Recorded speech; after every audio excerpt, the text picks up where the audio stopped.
Merry Christmas and Happy Holidays, Dinar family. It is Saturday, December 27th, 2025. I hope everyone is still riding high from the festivities yesterday.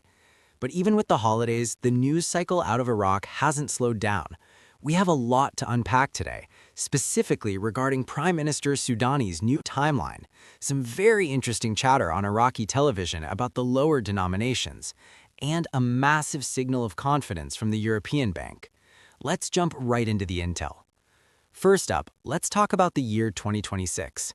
Everyone is asking, are we there yet?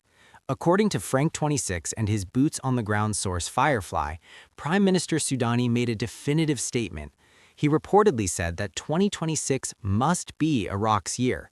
Now, Frank points out that must be are the magic words here. The feeling is that a new currency rate has to be implemented for 2026. Otherwise, the administration isn't just misleading their own people, they'd be deceiving the international community. And it's not just talk. Guru Jeff is connecting this directly to the legislation. He's telling us that there are over 150 laws, including the 2026 budget and the oil and gas law, that are basically stuck in the mud. Why? Because the budget actually needs the new rate to function. Parliament can't finish what Jeff calls all this garbage until the value of the currency changes.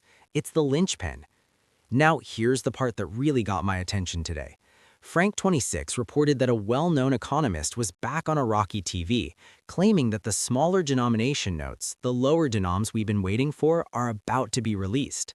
The central bank is allegedly saying the launch is imminent. However, I want to add a quick reality check here. Frank did remind us that while this economist is well-educated, he's a media advisor. He's not officially speaking for the government or the CBI. So take that excitement with a grain of salt. But the fact that they're discussing the lower notes openly on national television is a huge psychological step. So, is it safe yet? Well, Mark Z shared a report that the European Bank is providing $100 million to the National Bank of Iraq for development. Folks, major banks do not dump $100 million into a war zone or an unstable economy. Mark Z calls this an exclamation point on safety and stability.